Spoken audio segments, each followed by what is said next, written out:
Victory Studios in downtown Little Rock. This is Capitol View. And good Sunday morning to you. Welcome into Capitol View. I'm Jay Burr.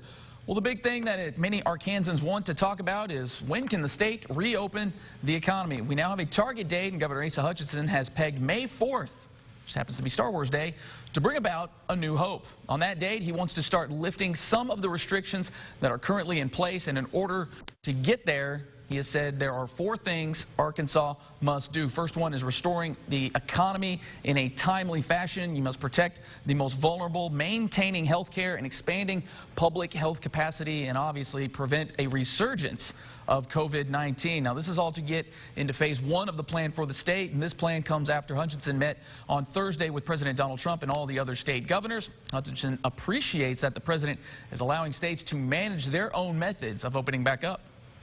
If you continue to beat the curve and you continue to have success, you can go on into phase 2 and to phase 3.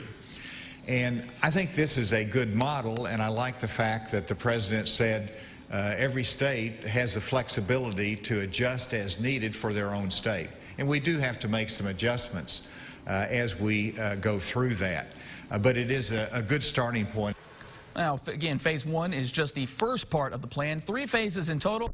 Hutchinson says he's just focused on getting to that first phase as of right now. And joining us now to talk about that possibility and also the fiscal session, Speaker of the House of Representatives, Matthew Shepard from El Dorado. Boss, we certainly appreciate the time. How you doing?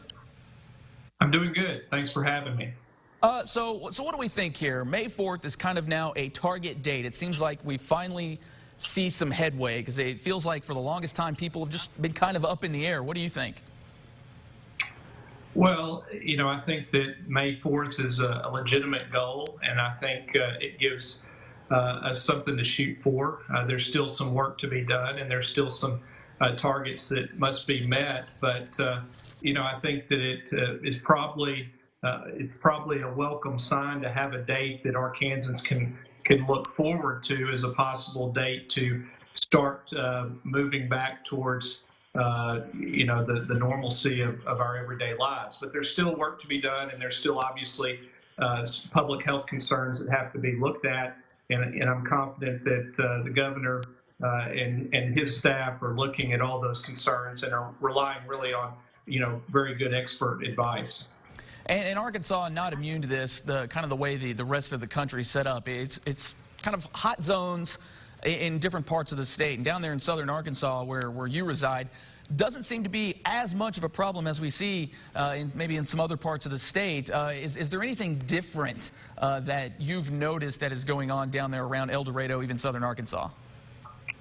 There's nothing I would say in particular. I think we've been very fortunate here in south central Arkansas. We've had a relatively low number of cases. And of course, we look across the border to our south, and Louisiana is a state that has had a fair number of cases. And so it's kind of interesting to see that while there's a lot of back and forth every day between Arkansas and Louisiana, we've been very fortunate on our side of the line to keep the number of cases to a relatively low amount. And I know that's something that healthcare providers and others in the community are always monitoring very closely, because we do recognize that particularly look towards the Shreveport area and other areas in Louisiana, there have been some hot spots down there that you know, we have to keep an eye on. And I guess let's switch gears here to the fiscal session. I guess this last one could make a case for a lot of legislators who want to do away with the session, considering you guys got in, got out, handled business. I know, too, this was a little different than maybe what we were expecting at the beginning of the year, but to come together in this fashion, knock things out, take care of business, you got to be pretty impressed with that. I was very pleased, and I really think it's a credit to the work that all the legislators put in, both on the House end and the Senate end, and then also working with the governor's office. We understood that we had a job to do and that we needed to get in and get out. We needed to make sure we got the job done, and we needed to be efficient as we go about that job. You know, I think that we did a lot of good work in the pre-session budget hearings. We were able to have those hearings as scheduled, and so that was very beneficial to us as we headed into the session. But I think everybody recognized that with the public health concerns with the everything that was going on, that we really needed to be focused in. And I think that I feel good about the work we did, and I also know that we took care of business. I mean, there were things that we may have batched some bills and done some things to try and create greater efficiency, but we still vetted those bills very closely. And one of the things that we did, we really eliminated a lot of the downtime. In a normal fiscal session, when you're taking up one bill at a time, and when you're having multiple budget hearings, multiple floor sessions, there's a lot of downtime, and we just condensed that. We knew that we had to come in and focus and get the job done. And one of the things that was also important is when you look at the Revenue Stabilization Act, the balanced budget, that was actually put out and given to the members with a lot of time to review it, a lot more time really than probably what members have had in the past. And so while it was a relatively short session, there was still good dialogue, and a lot of information was put out there for the members to consider. Is there anything that you could take away potentially from this session, just when it comes to the logistics of things? You mentioned throwing a lot of bills together just to kind of move them along here. Is this anything that we might see going forward, even when it comes to the general session and just sort of some of that normalcy? Can we maybe see some of these procedures that were adopted here maybe put into place in the future just to kind of keep things moving? I think you could. I think that some of the takeaways from both the special session and the fiscal session include the fact that we adopted a rule in the House that allows for proxy voting. And so that allowed members that either had health issues or health concerns, that allowed them to stay at home. They could still monitor the proceedings. They could still vet the bills. They could still watch us online, but they could then cast their vote. And so I think that the proxy voting is something that I would imagine we'll take a look at for the future. I think the batching of bills, that's something we've done in the past on appropriation bills, so that wasn't something that was new. But what probably was it was used to a greater extent this time. I mean, normally where we might have 20 bills batched, in this case, we may have had 50 bills batched. And so I think that some of those things, we can look back on, and as we move towards the future, we can see that there were some good takeaways from that. And the members got to see that, when we voted on bills, a batch of 50 bills, if a member had a concern, if they wanted that bill pulled out to be voted on individually, we did that, and we allowed that. And so I think that those are a couple things that I would imagine we'd look at for possible use in the future. Interesting insight, and we certainly do appreciate the time here. Speaker of the House of Representatives, Matthew Shepard from El Dorado. Boss, we appreciate the time. We'll do it again soon. Thank you. Thanks for having me. You bet. Coming up after a quick break, State Representative Les Warren joins us to talk about his battle with COVID-19. You're watching Capitol View on Sunday morning.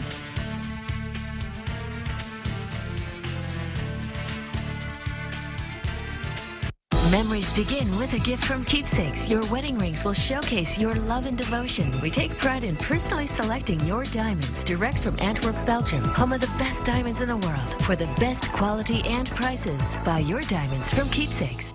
The Good Earth is not an ordinary garden store. It's a 13-acre playground, a place of wonder where your inner child can explore with experts to guide you. Come dig in the dirt with us and discover the Good Earth Garden Center, where wonder grows. Hey, this is Mitch with Red River Ram Dodge Chrysler and Jeep.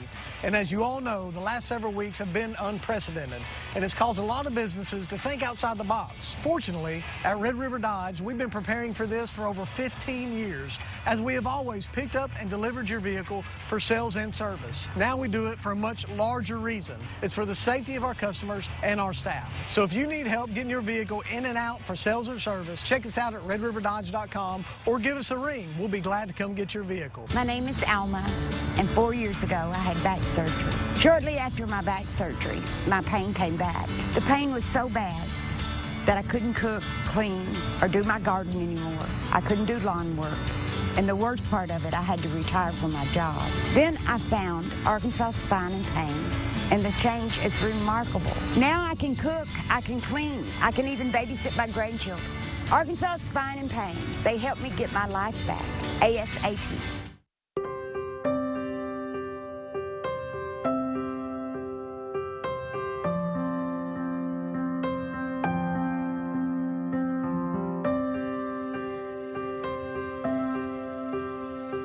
Magic always happens with a gift from Keepsakes. Our stunning line of Philip Gabriel, the fastest growing designer line in America, is sure to make the perfect gift. Crafted in Italy and made to share with generations to come, Philip Gabriel's now on sale. Only $249 at Keepsakes Jewelry in Whitehall.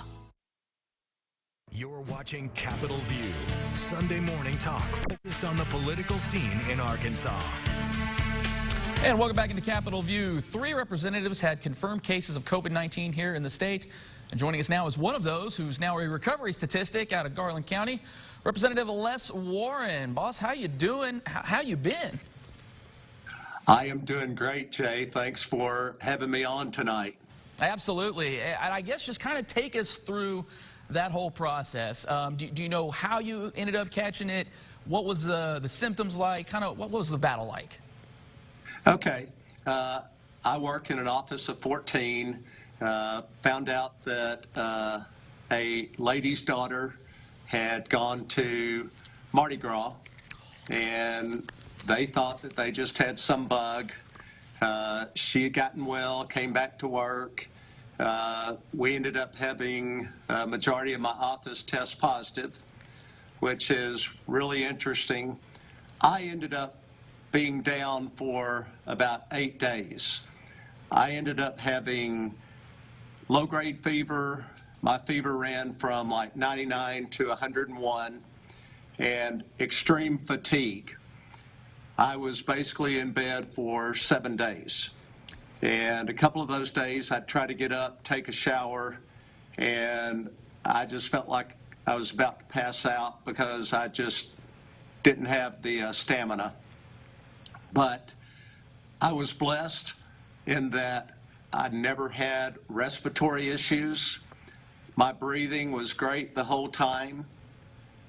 I had 2 doctors. One was my family physician, Dr. Tim English. He had warned me that if I had any breathing issues, not to call him, go straight to the emergency room. My next door neighbor was treating all the patients at St. Vincent in Hot Springs. He had told me the same thing. So I was just like each night I had separated. We had to have a downstairs. So I went downstairs. My wife was staying upstairs, but every night I was like, okay, I'm about to have the respiratory part of this. But I never did. There were like 4 of us in my office who had pretty much the same symptoms that I did. But then the other 5 never had any issues. 2 of them lost taste and smell, but no other symptoms, no fever, no coughing, nothing. But it definitely had me down for a good solid week. And I guess, too, what were you able to do in terms of treating it, or is it just one of these things where you just have to kind of ride out the storm? The only thing that I was able to do to treat it was Tylenol. And I was taking 2 extra strength Tylenol every 4 hours just to combat the fever. It would maybe break for an hour or so, and then it would start coming back. All right. Let's switch gears here to your other day job here. The fiscal session just got wrapped up with it here. Were you able to keep up? What's your takeaway on just the logistics of this past fiscal session? Well, I was not able to be there. I did get cleared on Monday, but being that fresh off of the list, I did not want to come to the session and risk anybody getting this from me. So I watched remotely and was very proud of what they were able to accomplish. You know, when you have revenue projections that are decreased by over $200 million, then that really affects what you're going to do. And Arkansas, being a balanced budget state, means that we don't deficit spend. It's one of the things that I love the best about Arkansas. So we have made the adjustments. It will not be an easy year to come, but we did what we needed to do. And Jay, can I back up for just a second? Yeah, sure, back on up. I want to give a couple of shout-outs. I want to say something about our governor. Governor Hutchinson, every day, even when I didn't feel like it, I would watch his press conferences. I think our governor has done an exceptional job in how he has handled our coronavirus here in the state of Arkansas. Our numbers are some of the best in the nation. He and Dr. Nate Smith, our Secretary of Health, Dr. Cam Patterson from UAMS, I think they have all worked together, and so many others in the state I know, but I am so proud of the work that they have done to help us have the results that we have and to not have been any more severe than what we have been to this date. I've watched the governor. I'm in my 4th year as a representative now. I've watched the governor, and I often wonder, how does that guy keep up with everything? But during the coronavirus, that man has gone so far beyond and above what I've seen anybody else do. He doesn't miss a beat. I know that the calls and meetings away from what we see have been nonstop. So my hat's off to Governor Asa Hutchinson for an amazing job. Absolutely here, and it's an interesting take that you got there. We're definitely glad that you fall into that recovery category here in the state of Arkansas. Not anything worse. Absolutely here. Les Warren from down there in Garland County. Boss, again, can't say it enough. We're glad you're feeling a lot better here. Come back on the show anytime. We'll chop it up more. Appreciate you, Jay. You bet. Appreciate you. All right, when we come back, we've got your top headlines. Joe Biden with a fairly big-time endorsement to help his run at the White House. You're watching Capitol View Sunday morning.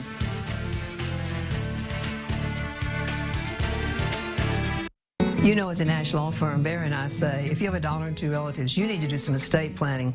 When we do estate planning, we're planning not only for our children, but we're planning for these little fur babies as well. Call the national law firm today. Let us do your estate planning. Hey y'all, it's Courtney at Down South. Due to the ongoing situation, we've closed our showroom until things clear up. But we invite you to shop us online at downsouthar.com or on Facebook. We're offering curbside pickup now or scheduled delivery for later. And it's not too late to take advantage of our gift card incentive. We're all in this together. Shop local and support your favorite small businesses any way you can. Our family at Down South truly believes home is where the heart is. You're not cookie cutter, and your home shouldn't be either. Every rider has a story. For some, it takes an unexpected turn, but you don't have to face it alone. We're the first call riders make when they're injured. If you're injured in a motorcycle accident, call 1-800-LAW-TIGERS, Arkansas's motorcycle lawyers.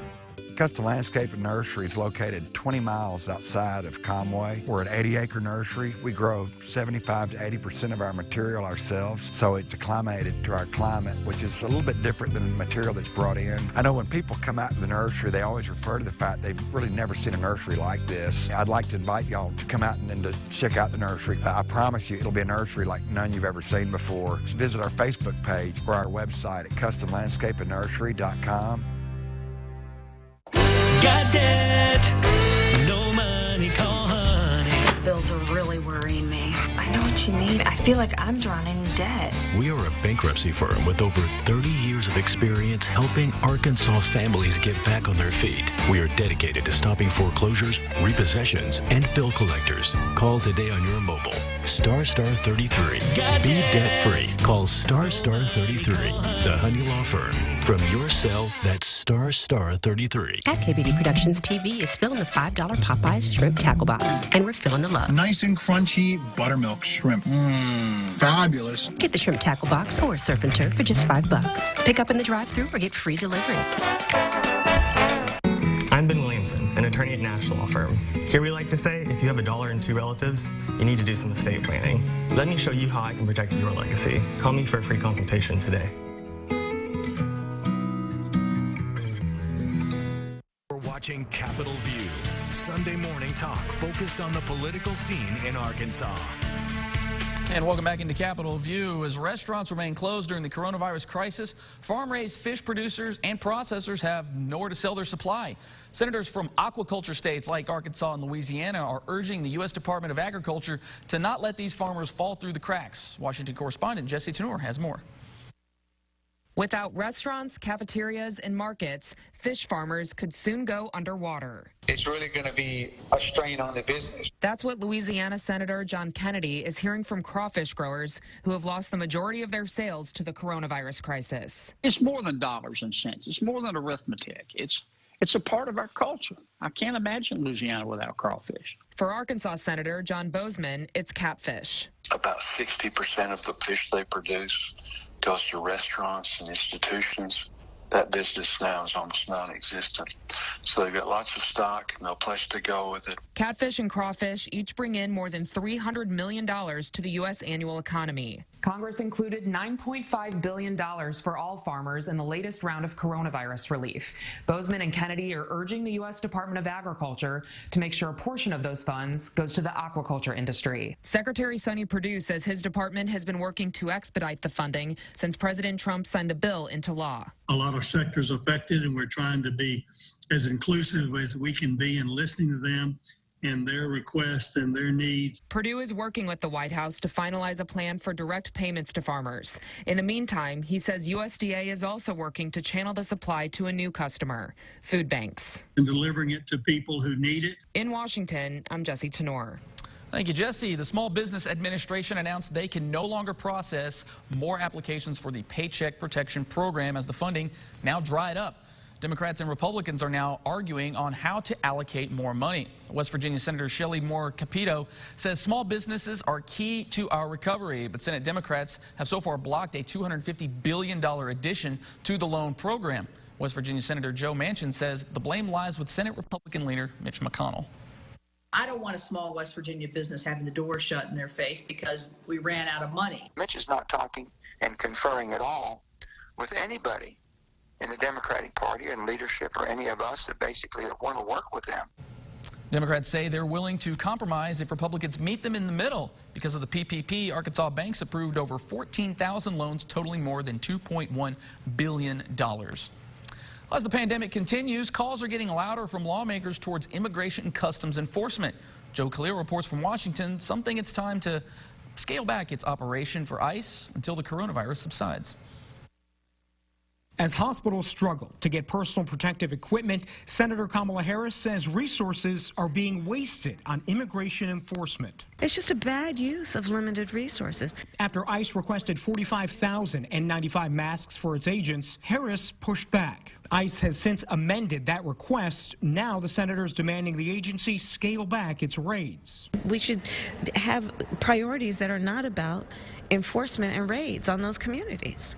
We right now are strapped for resources. Here is Department of Homeland Security trying to secure N95s, masks, to continue to incarcerate families. Congresswoman Norma Torres says more ICE enforcement requires more protective equipment inside federal prisons, which means less for hospitals and medical centers. But Numbers USA, a group that supports limiting immigration, both legal and illegal, says that ICE's work is essential, just like local police, even in a pandemic. So we are providing these supplies to law enforcement officers. I don't see why Immigration and Customs Enforcement should be any different. Chris Shimolensky with Numbers USA says for now, ICE is only conducting raids on violent offenders. He says lawmakers calling for ICE to stop are politicizing the crisis. Using this pandemic as another reason to push their anti-enforcement agenda. Shimolensky says the protective equipment that ICE agents require makes up a small fraction of our national demand. In Washington, I'm Joe Khalil. Thank you, Joe. ICE sent out a statement saying due to COVID-19, the agency released 693 offenders from federal prisons who are considered at high risk of illness. The agency didn't answer questions about scaling back raids during the pandemic. After sitting out on the sidelines during a fairly contentious Democratic Party primary, former President Obama has entered into the political fray and, to the surprise of nobody, has endorsed the apparent Democratic nominee, his vice president of 8 years, Joe Biden. The 12-minute video was part endorsement and part call to action. need Americans of goodwill to unite in a great awakening against a politics that too often has been characterized by corruption, carelessness, self-dealing, disinformation, ignorance, and just plain meanness. President Trump's re-election campaign dismissing the Obama endorsement, saying Obama has no other choice but to support Biden, adding President Trump will destroy him. We're back to wrap it up after this. You're watching Capitol View on Sunday morning. Hi, I'm Missy Gibson. At John Gibson Auto Sales, we offer our customers the opportunity to buy almost any vehicle. We have over 900 cars, trucks, SUVs, motorcycles, ATVs, campers, performance trailers, and boats. We will finance your purchase in-house regardless of your credit history. You can actually make your purchase from home or on the go. Simply go online to johngibsonautosales.com and take a virtual tour of our inventory. We call it shopping made easy. See you soon at John Gibson Auto Sales, in person or online. For nearly 2 decades, H2O Sports & Marine has been one of the largest dealerships in Arkansas. We know a thing or two about boats, like feeling the rush and performance of a bass cat. Or if you're hunting, fishing, or exploring the waters of Arkansas, discover low country at H2O Sports & Marine. From bow to stern, we have you covered with our full service center and all the parts and accessories you'll ever need. H2O Sports & Marine. Boats you'll love.